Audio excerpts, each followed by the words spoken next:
Welcome back to the corner, ladies and gentlemen. I am the DM as always, and today, yes, sirree, I'm gonna move my ugly face that way we can see Jazz's pretty face easier. We have another one from Jazzarus. Now he made a video recently, talking about the Campfire chat.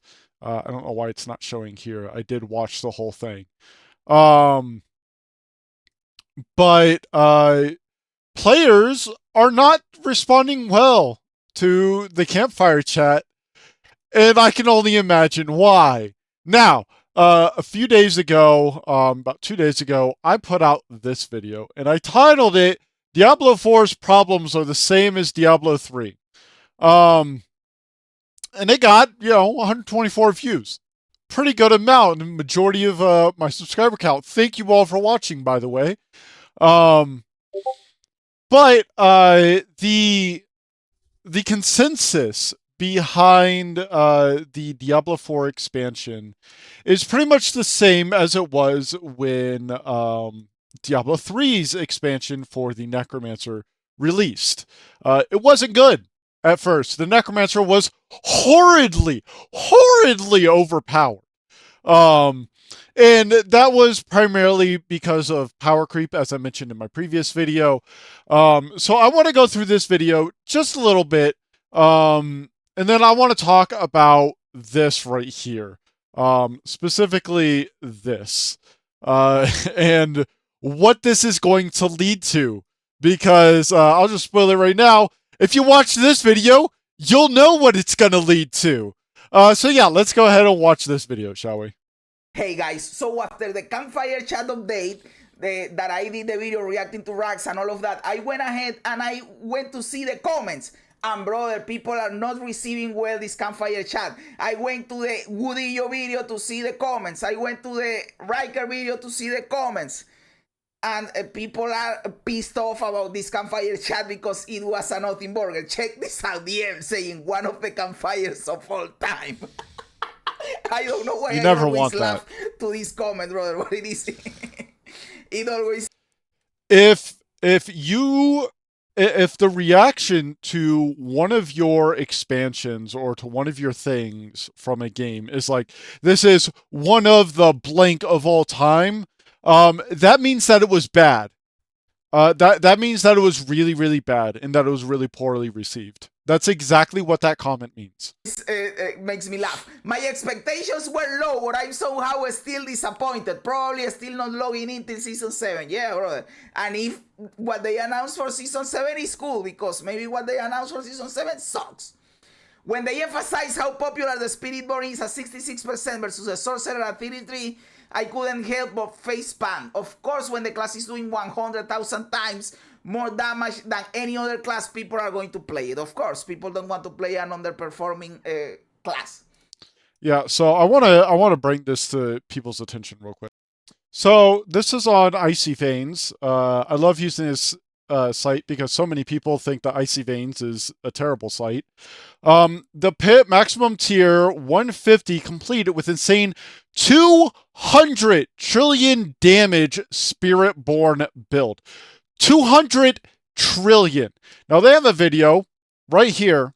I don't even need to play it. You can see it right here. 235,209,907, or sorry, 235 trillion, or billion, 209,907,765 damage. And then down here, you can see, let's see, that's 100,000, million, billion. So yeah, right here is the trillion. 124 trillion, 254 billion, 729 million, 273,344 damage. You don't even need to watch the video and you can see the amount of damage that it does. Like, why is anyone going to play any character or any build or anything else that isn't doing this? Why would they bother? The only reason they would bother is if they want to be a masochist and struggle. Because every single build that is not doing this amount of damage is now struggling by comparison to do fucking anything when compared to this. For people that want the short version, nothing new. Nothing fun, nothing exciting. I completely agree with this, by the way. I completely agree with this. And this is the sentiment in the community that this was bullshit, brother. And it was disappointing as fuck. It was better doing nothing. Like, they could have announced this in a Twitter post or in a Twitter. Like, tweet this shit out or whatever, a blue post. Because this is stupid, bro. What are you talking about in here? I stopped caring about it 10 days ago into the season. Spiritborns were doing trillions of damage, yeah. 0 point in pushing pins or trying to raise Paragon beyond 200 when a Spiritborn can get more XP in an hour than I can. Exactly.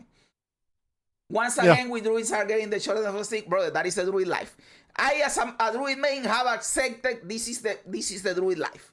So, whatever. Which is really unfortunate because I've seen some like really cool looking like animations and whatnot for the Druid. I've seen a lot of really cool possibilities for the Druid.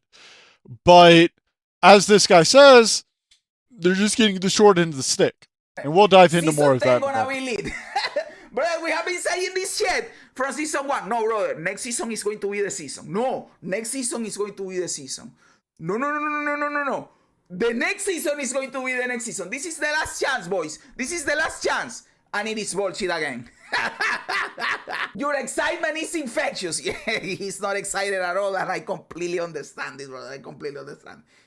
Considering how massive the development team is, Diablo goes at glacial speed for everything. Yes, brother. They are too slow and they have the resources, they have the team, they have everything.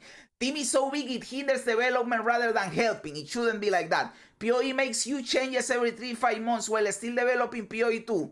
Brother, GGG is the green gear grinding games. That is the team that makes PoE.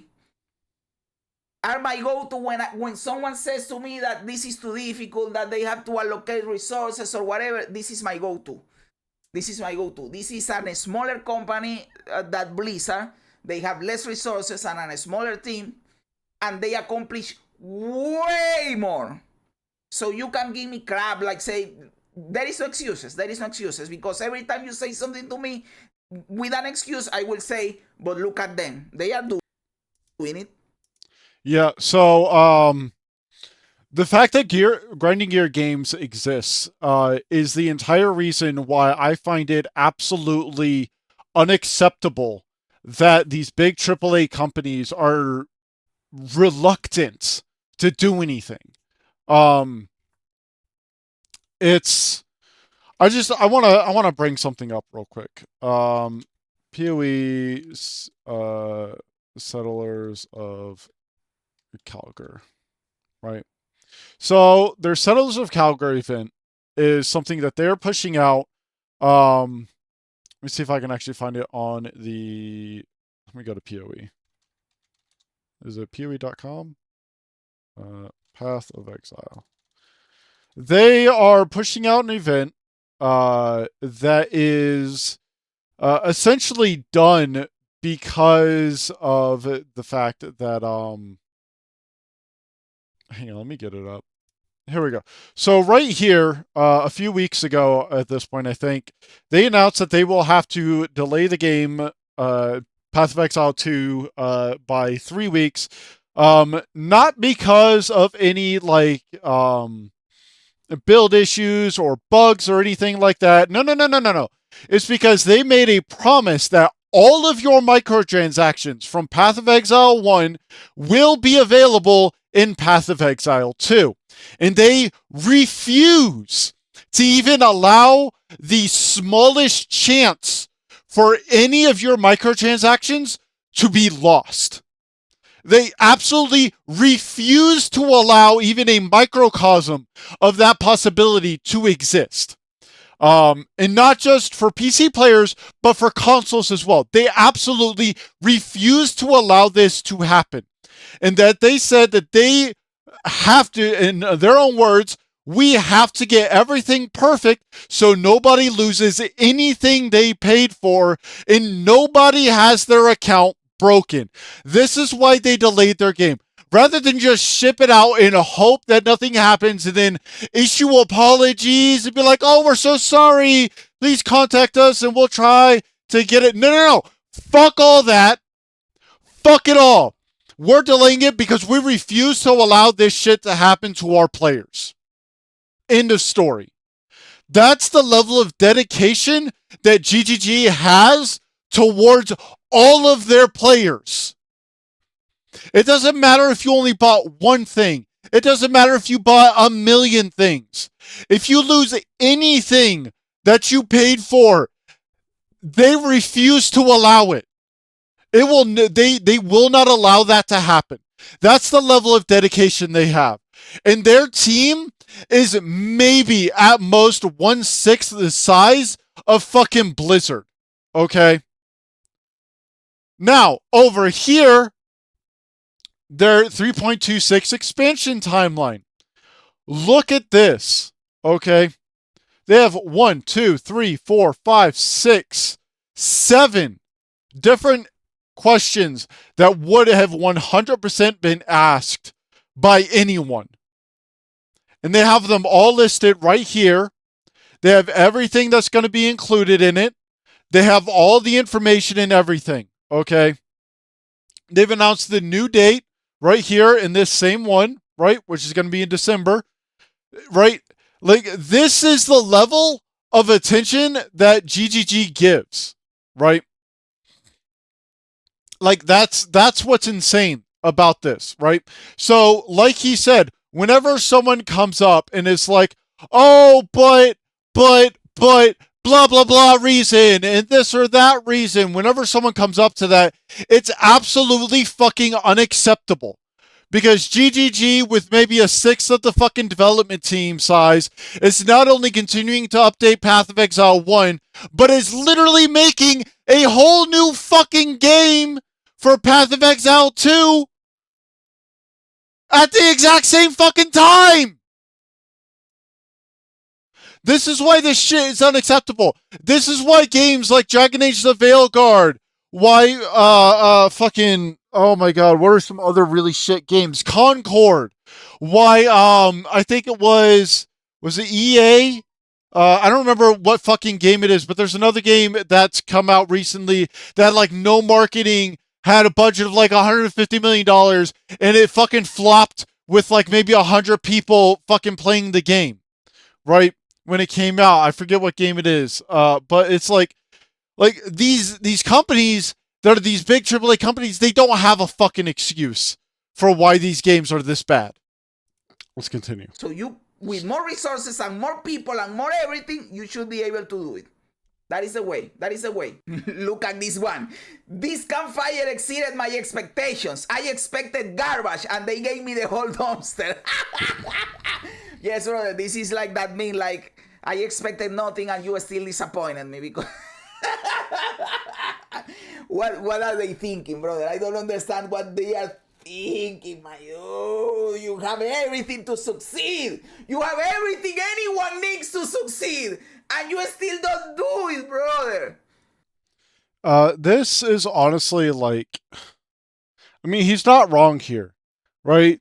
Of any company that's putting out like ARPGs, Blizzard, of all people, should be the ones that are like the industry standard.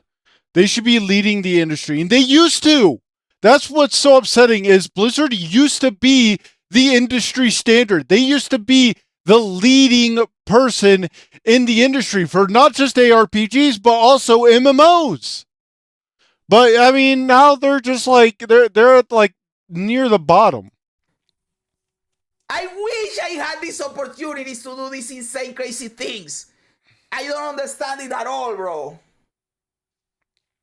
All right, so that's where I'm going to stop this video specifically, because I want to look at the actual changes that they announced, right? So what they did was they first talked about the state of Season 6, which is a lot of people are enjoying Spiritborn, and that 62% of all players are playing Spiritborn. Which in Season 5, I don't know why they're doing a comparison to Season 5, but in Season 5 for the Sorceress, it was only 32%, right? So the reason why they're comparing it to Season 5 is because if they talked about Season 6, it would be even worse, right? It'd be far lower than even 32%. And that's because the majority of people are playing Spiritborn. And so at this point, you would have about 38% split across the other classes, right? Across the Barbarian, Druid, Necromancer, and Rogue, and Sorcerer.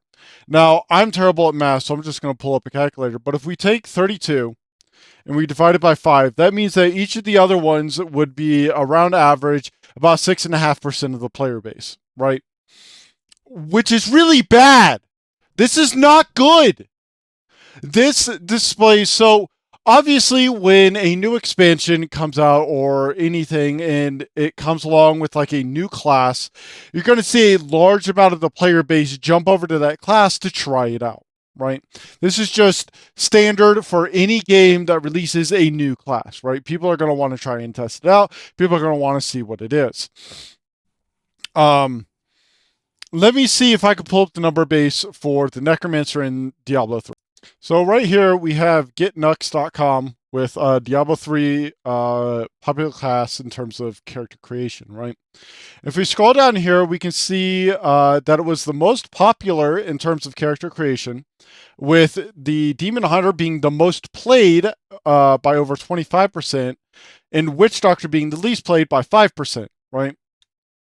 And so one thing we can see here is that even though it came out, it was horribly overtuned, the Demon Hunter was still the most played class, right? And if we jump over to here and we search Necromancer, we can see a whole bunch of those pop up. Let's see.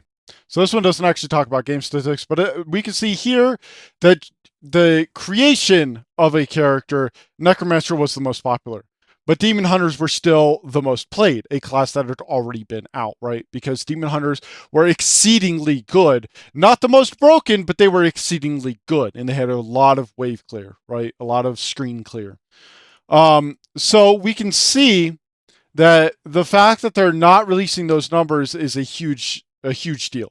And it obviously means that something about the Spiritborn is borked. Because it shouldn't be taking the vast majority of the player base. It just shouldn't, right? Here we can see that it is performing better than other classes, largely due to unintended interaction and balance issues. What this means is it has an enormous amount of fucking bugs.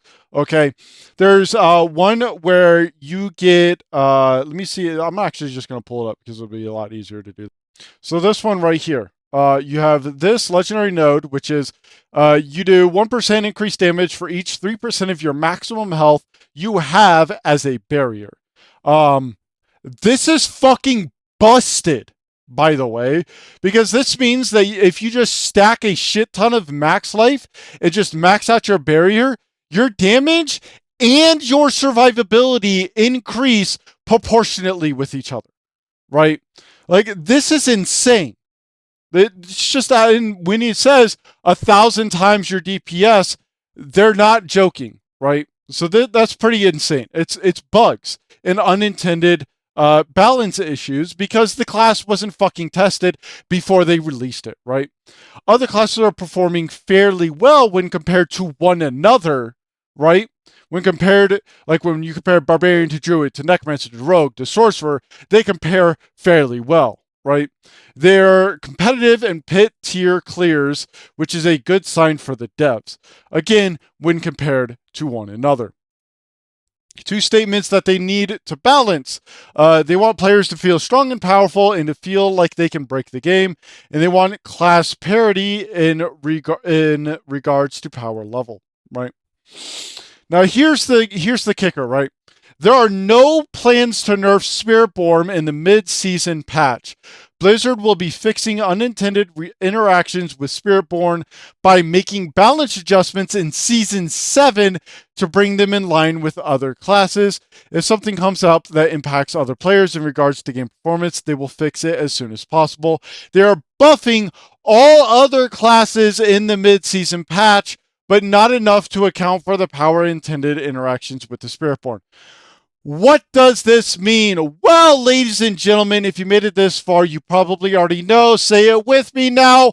Power creep. Yes, that is exactly what this means. It means power creep. It means they're going to, after season 6 and season 7, they're going to fix all of these interactions. Spiritborn is going to fucking plummet into shit tier, while all the other classes get a massive spike in everything they can do at the exact same time. That is what this means. This means that power creep is going to set in, and the same problems that infested Diablo 3 are going to infest Diablo 4. We know this for a fact because this is exactly what they did in Diablo 3! It's exactly what they did. They did not nerf anything. Instead, they simply increased the power level of all the other classes. And then when other classes fell behind, they buffed those classes. And then those classes became overpowered when compared to everyone else. And they didn't want to nerf them because they didn't want to make people feel like all of their work and everything was useless. So instead, they just buffed other classes, and they buff and buff and buff and buff and buff and buff and buff and buff and buff and buff and buff. And that's all they did. They never nerfed anything. And so what are they doing? Well, the core skills for Barbarian, let's see, 20% buff, 15% buff, 10% buff, 15% buff. Okay. Buffs to underperforming legendaries and uniques, right? So the Battle Mad aspect, gain Berserking for up to 5 seconds when swapping weapons. And then here, what it's doing is you gain a 40% increased damage and Berserking for 4 seconds, for 8 seconds after swapping weapons, right? For the Druid, right? Critical strike damage increased by 30%. Bonus damage to injured enemies increased by 60%. Companion bonus damage increased by 20%. Druid, let's see. Tornado will seek up to 5 additional targets. Now, it'll do that, and it'll do up to 50% increased damage. What's down here? What's that? Oh, let's see. Down here, when hitting an enemy with an Earth skill, petrify them for 3 seconds. Petrifying an enemy deals an additional up to 4,290 damage physical, right? And then it's doing something else where when you hit a healthy enemy with an Earth skill, petrify them for 3 seconds against boss. This can only occur once every 5 seconds instead. And then you deal up to 6,000 damage. And you also increase the minimum amount of damage, right? And then Necromancer. Let's see. Decompose damage increase. Essence gained per second. That's now been increased. Passive buffs. That has been increased. And it's not just a critical strike damage anymore. It's just an increase to damage to vulnerable enemies, right? So that's just a flat increase. Down here, the chance to spawn them has been increased, has been almost doubled. How from below, that damage has been increased as well. Rogue, let's see what they're doing here. Oh, look, damage increase, key passives, damage increase. Down here, sorcerer or sorceress, let's see, damage increase, and this is a huge one, right? Burning damage from 60% and an additional 4% per unique source of burning is now 60% plus 25% bonus to burn for each burning, right? Or to burning, right? Down here in Avalanche, right? Your Frost kills now have a 30%, so triple the chance to make your next spell consume no damage and deal 6% increased damage. As well, damage is now increased by 25% against vulnerable enemies. Hey, guess what? You're a cold sorcerer. You're always applying vulnerable, right? So it's not even just that it's doubled, which would only be 20%, right? Now you have 30% at all times, right? Down here, let's look at some more buffs, right? Pierce does 19 times ice shards pierce 19 times, dealing 5% less damage each subsequent hit, to instead always pierce 10 times, dealing 10% more damage per subsequent. So not only is your damage not getting nerfed per subsequent hit, it's dealing more damage per subsequent hit.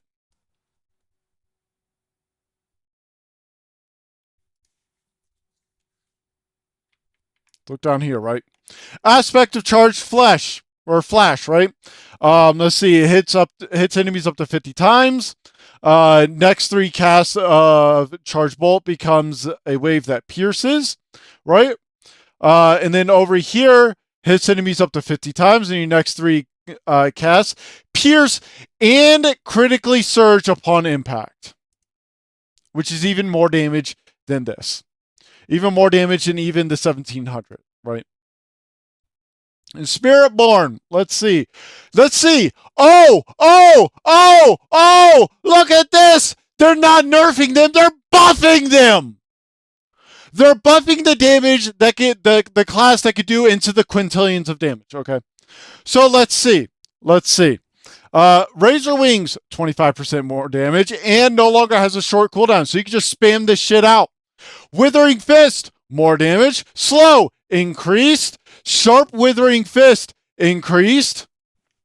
Okay, and the number of targets it spreads, which means more damage.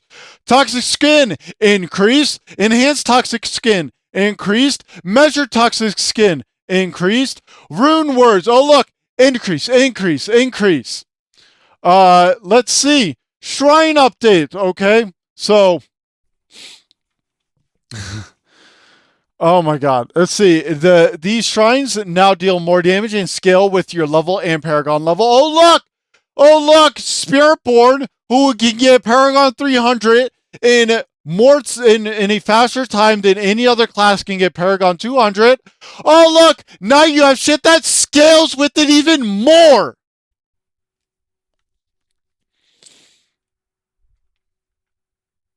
So yeah. So on top of them actively stating they're not doing anything that would nerf the Spiritborn up here, right? They're giving them buffs. And I'll tell you exactly why they're giving them buffs. It's because 62% of the player base is playing them. That's why. It's because the vast majority of people are playing Spiritborn. Why should they care about the other 38% of players when the majority of their players are playing Spiritborn? Why should they care? They don't. They won't. And they don't and they won't care because you make up a smaller fragment of their player base. They don't care about you. This is why. And they will continue to not care until a larger amount of the player base stops playing the game than the number of people playing Spiritborn.